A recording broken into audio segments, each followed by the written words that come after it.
Welcome to the DNX Podcast, the #1 resource for entrepreneurs, nomads, and impact-driven souls. And I am your coach, Silvia Christman. Welcome back. I'm here today with Carmina and Quddus Philly. Yay! Yes. And they recently got married, which is super exciting. And you're the founders of Camera Ready. Hi. Hi. We're so excited to be here. I know, I'm so excited that we could finally make this work. I know. You know, with our travel schedules, we have not been in the same place in a while. Yeah, totally. We've been playing phone tag. Yes. Yes. But we got this moment. Yeah. We got Michi here. Our amazing teacup Yorkie that I wish you could see as you're listening to this, but yeah, he's a present fourth member of this interview. He's 3 pounds, so you can get an idea. He's adorable. He's an adorable little dog. So guys, tell me, you guys started Camera Ready because you wanted to bring more authentic stories into the world, or where did you start? Ooh, where did we start? Well, for me, it was a dream. We realized that we both had the same vision, purpose, dream before we even fell in love, which is so beautiful. We experienced amazing transformation through different modalities like meditation through Vipassana or transformational trainings through like mindfulness and emotional, like the human potential movement and everything that came with that. And after that, I thought, wow, like if someone was to bring all of these modalities into one and brought it to Hollywood so that everyone in Hollywood or with big influencers that have a big following would really speak authentically and use their voice for good, how amazing would this world be? Yeah. And it turns out that he had the same vision, so we're like, let's make it happen. Yeah, and having been on television since I was 20 years old and feeling really insecure for most of my career, and yet having these big platforms, it felt like something that I always wanted, and I never Can you got. tell the audience a little bit of which platform you were talking about, which stages were you on? Yeah, my first big TV gig was with MTV, and I was a VJ, when there was such a thing as a VJ, way back in the day. And so what does it stand for? Video jockey. Oh. Yeah, so I would introduce videos, interview artists. Back in the day. And so that was my first experience with a big platform, and I remember feeling like such an imposter, feeling like I wasn't good enough, not worthy, and being more interested in my own inner voice than all the feedback that I was getting around me saying that I was actually more than enough. And so it's the kind of training that I wish I had gotten when I was 20 years old to really set me up to enjoy the experience as much as we can enjoy every moment. Especially when it comes to being on camera. It's one of those things. Public speaking is the #1 fear in America. And then you put a camera in front of people and it compounds the issue. And it's not that it's a firing squad in front of any of us when it comes to an audience or a camera, but sometimes it feels that way. So we created this training to support in that process and having a different kind of experience with it. Yeah, I remember that there was so many different things, and because I was also in television, but in Spanish. And there's not that many like unions to protect you from like things that are illegal really to ask of the talent. Oh man. So in contracts there would be like, oh, get a boob job or look this way or look that way. That was not who I really was. And all of the, like growing up 16 years in television, all of these things like wear double bra so that it looks like you have bigger boobs than you actually have. Imagine, can you imagine? So like speak with this accent or look this way or dye your hair another color that it's not your real color. So all of that started like chipping away at my self-esteem. And like you said, like feeling like not enough, right? My boobs are clearly not enough. My hair's not enough. Even how I speak wasn't enough. So all of that, and imagine, because most of television back in the day was like that. Like you would put on an act, even if you were a host and you're supposed to be yourself. You're not playing a role. But even then, we would put on an act, and so many people went through that you can imagine their self-esteem. So we want to really undo all of that and then moving forward, like really change the game. Yeah. And sometimes it has nothing to do with the network that we're working for or the audience that we're in front of, but it's our own projection of what it is that we think we ought to be. Right. It's completely fabricated. It's this notion that we need to be perfect, and that perfection is outside of ourselves and something other than what we naturally are. And that's one of the biggest con games that we run on ourselves. So I think, the biggest thing that I see coming out of Camera Ready for people is that they realize that they are more than enough, and they don't need to put on anything. Yeah. And that all we want to see is who you really are. Yeah. You bring up a really great point, because if I was to go out for a job and I didn't get it, but I would look at the girl that did get it, then I would assume, then that must be the right way to look or talk or whatever, and not the way I speak. So it's so interesting, all the stuff we make up. And also, like, what's really, really heavy in my heart is the suicide rate in America going up like crazy. Right. And we all have access to video, and my perfect world looks like all of us using all of these tools, using our phones to create content that is really positive, so the kids and the people that are secluding themselves in their room contemplating suicide can just turn on their computer and there's an inspirational video that can interrupt that. Yeah. Because I went through that as a teenager, and there wasn't computers back then. I'm aging myself right now, but there wasn't any computers back then for me to find some sort of rescue, you know? And that really forced me to, like, oh my gosh, I need to do something for all of these people that are like, what's the point? I'm not enough, so what's the point? Yeah, and so everybody's on camera pretending to be something other than they are, then chances are it's not going to translate in a way that would inspire that kid who's maybe on the verge. Yeah. It's so important. So we really focus on purpose-driven people like you that are committed to somehow tipping the scale, like changing this planet, you know? So, and we love everything that you're up to, by the way. That's why we're like, yes, let's do this. It's always very uncensored and It's the best way to be. Yeah, it's just, I can relate to that. It just, life became easier when I stopped pretending to be something I'm not and I'll never be, I was never going to fit the mold that I was supposed to fit in based on the culture I was born into, the expectations people had on me. And in the minute I stopped doing that and I allowed myself to be free was when my life changed. That's it. And it's always easier said than done. Oh, it is. I mean, there's always two sides to the coin, right? On one hand, I am a very free-spirited person. I live very nomadically, and I'm really committed to bringing transformation to people around the world. But there are definitely people that will, there were definitely people that tell me, like, oh, you shouldn't really be on Instagram like that because, I'm like, really, why? Like, why? Why do I not want to let myself be seen? Because anything worthwhile that has ever happened in my life was because I let myself be seen.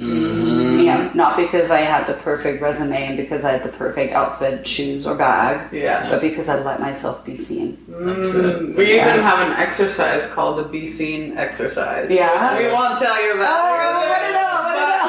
But it's about like really, really being seen and all the things that come up when we're like really seen, and not just seen physically, but like our soul is exposed and our heart is exposed, and all the things that come up when that happens. Because we are willing to be seen when we're like, I just made $1 million. But what about when you're feeling like crap? You don't want anyone to see you, right? Like we're like, hide. Yeah, so the irony is that those challenges, those struggles are the thing that actually serve to connect the audience more to us, because when someone's just bragging about accomplishments and achievements, there's a level of inspiration that happens with that. But there's not that same level of vulnerability that provides that connection that, oh gosh, I've been there. I can see myself in you now. Yeah. So it's a really powerful way to communicate. Yeah. I remember a TED speaker, I don't remember the name, but this TED speaker, when we were first starting like the ideas of putting this together, putting Camera Ready together, I saw him speak and he was like hitting all the points, right? Like you would think on paper, the perfect speech. And then he goes, you know, they say, and then he stopped and he goes, who's they anyway? Why am I saying they? And that moment I was like, that's it. I didn't feel like his truth from his soul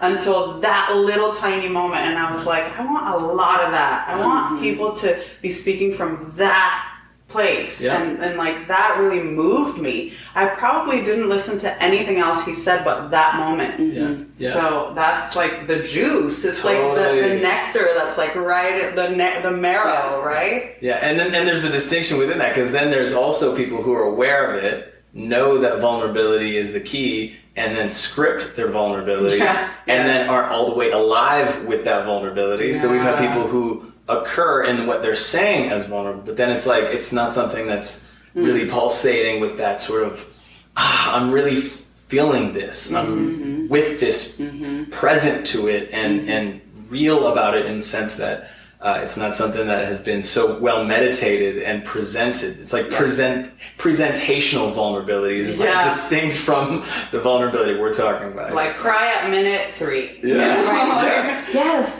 but I can so relate to that. I mean, I've done a fair amount of speaker training, and I would say, with the exception of one of them, it has always left me feeling, like really stuck, because the authenticity and the story arc was so crafted and rehearsed that it took away from me just speaking from my heart. And maybe, I'm sure there's room for improvement, but I feel in touch with what I say if I allow it to come from that place. And every time I leave these sort of speaker trainings, I feel so overwhelmed by focusing on like, you're going to have to go the story arc, and then here you have to hit vulnerability, at minute 3.5. It lasts for like 30 seconds, and then you dive into statistics, numbers, and facts, For credibility, For credibility, It's like, and the charisma and the personality and like the quirky, bubbly you all goes away. All goes away. It's trained right out of you. Yes, and every time I did a talk or a workshop after I had training, it would just be so bad. There's so many levels to this, because also whenever we're not speaking our truth, it's stored in our body. And as you talk about this a lot, it starts creating stress in our bodies. And then it could lead to so many other things. So like speaking our truth, being willing to be seen vulnerable can start healing so many things. Totally. Yeah, it's a ripple effect. It's massive. It's like the things that we see out of our graduates, and the outcome is way beyond a successful TED Talk. It's them feeling like they are actually being who they are meant to be. And there's nothing better than that, than feeling like, then that's enough. And it could be the mic drop moment, and the freedom comes from that. So And as we've been with so many of our participants, we've really pushed ourselves as well to like continue to get outside of our comfort zone and like really be open and free and authentic and vulnerable with our friends and sharing the struggles that we go through. And it's scary, but now we share like whatever struggles we're going through as a couple, we share it on Facebook Live or Instagram or like to continue to evolve with our participants. I'm laughing because we sometimes do it to the detriment of our relationship. Like we have this Facebook Live broadcast that we do called He Said, She Said, and it's been an experiment in just how vulnerable we can be. Like, can we actually work out our stuff live in front of the audience? That's the premise. And so when there wasn't anything to work out, I was like searching for it, or like wanting to pull out like quote unquote drama so that people could see us work through us. And it was like, now we're arguing when there was nothing to argue about. We would come into the live broadcast feeling great, and then leaving it being like, wow, we drudge it up, oh crap, now we feel bad about it again. So that was not working. We've reformatted since then. It's more of a Q&A. Oh man. But that's really the effort that we're in is really seeing just how real we can all be in front of the camera and beyond, because then I think it becomes a different world that we're living in, and not the posturing and trying to look good and be right, and then it creates more separation and exhaustion. Really, the experience is different when it's not about that. It's like, well, can we just connect? Can we just be who we are? Yeah, we're really committed to continuing to be in the beginner's learner's mindset always, and that's like, for me, it's such a freedom there. Yeah. Whenever I come from knowing, because that still exists, I still try to be like, oh no, I know this and I know that. But when I come from that, it feels so icky versus when I'm like, oh yeah, tell me more. What is that? Like the curiosity is it brings me alive. So yeah, we're very committed to keeping that in our work. Yeah, for sure. Yeah. We say sometimes the teacher, always the student. Yeah. Right. Keeps us humble. Yeah, and that's what we instill in the programs too. A lot of our participants are like, wow, this is so amazing because it's not prescriptive. It's like we are very curious about the process, and we want all of our participants to figure it out on their own instead of us telling them. So that way it's sustainable when they leave, and they feel like a lot of them in the evaluations we give them at the end, they're like, wow, the way you guys like really step back and allow us to create all of that, all of the breakthroughs for ourselves. And it's tough for us sometimes because we see it so clearly, and we could be like, hey, I could see what's blocking you, but then it won't stick because I'm telling you versus you coming up with it on your own. Yeah. That's what we're seeing in the trainings that were already out there. Is there's so many trainings where it's more about what the facilitator or the coach is seeing than something that is within the person, because we all have this wisdom inside of us. Yeah. We know. Yeah. And so we just need to be given the space to actually find those answers within ourselves. And so it's not this thing where we give you a sound bite that's going to sound good. We're going to give you your brand and this and that. No, it's like, it's about you discovering that and having experiences that will support in having that rise to the surface. Right. And then it's something that you can own at the end of the day. It's not something you ever have to doubt because it was something you created, you authored. Yeah. So I guess where everyone could just start is by like today asking themselves, what am I not willing to share? What have I not been willing to share? And how can I be more authentic today? Like, how can I be more authentic today with my partner, with my friends? How can I like show something that I haven't been willing to show? It could be in so many different ways, but like that little step will start, like you'll start like seeing the freedom, being like, I want more of that, you know? Yeah. Because that thing that we're not willing to share is probably the thing that has our power on some level. You know, and so the minute we say that, I mean, I know there's some stuff that I've been able to say in the camera ready space, and now with Facebook Lives like that definitely had a bit of a grip on me. And then on the other side, there is a relief, and it's like a surprise that, this is actually stuff that people feel relieved hearing too. That they're not alone in the struggle that I thought I was alone in before I said what I said on Facebook Live. And then we're more connected at the end of it. There's something cathartic about finally saying out loud something that's been on your mind, where you've been holding back. Totally. Big time. It feels like such a release, almost like, I was gonna say like when you throw up, but that's really nasty. But like, you know, when you like something made you sick, like food poisoning, and then you like, and your body's like, when it's finally released. Same type of feeling. Yeah. There's something cathartic about just, there's every thought takes form on some level. Terrific. Why don't you say it? Get it out. Like, say it out loud, because it will lose its power over you, and it will also allow you to connect with other people on a whole other level, because they get to say, me too. And get it out with responsibility. Not what does that mean? That's a good one. What came up for me just now is like, for people not to get this confused with like getting it out, like all of a sudden going and attacking all of their friends, like, you did this to me, and you did that to me, and you did that to me, and like, and like to really be like, oh my God, I've been feeling shame, I've been feeling guilt, I've been feeling sad, I've been feeling angry because I made up that this and this and this about how you looked at me the other day. Right. You know? Yeah. Instead of like, why'd you look at me like that?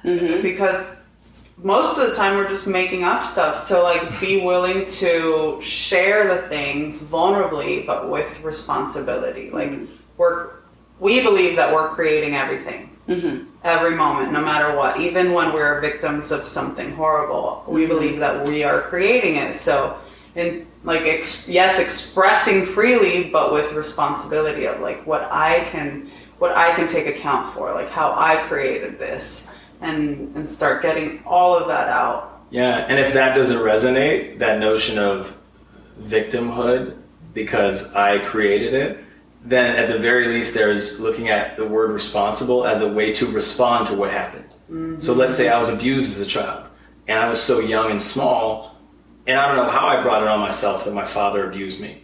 Right. So it's tough for me to frame it as I was responsible for that. But at least I can look at how I responded to all that abuse and became an advocate for great fatherhood out of it. And that becomes a responsible way to be about it. Yeah, different than fault. Very different than fault. Like, it's not that it's their fault, your fault. It's just the ability to respond. Yeah. That's it. It's so powerful. We could talk about this stuff for days. Me too. But I think we're at the end of our time. But this was incredible. So, where can people find you? CameraReady.co is our website. Okay. And you can see all about the trainings that we have. And this one's at Coach Carmina on Instagram and Facebook. That's right. And I'm at Quddus TV on Instagram and Facebook as well. Awesome. We're going to put the links below the podcast. So thank you so much for being here. Oh, Thank you so much.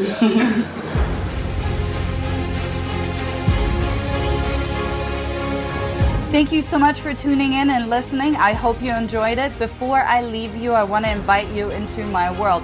Join us at the DNX Festival in September in Lisbon. If you go to our website and use the promo code podcast50, you get an extra €50 off your ticket.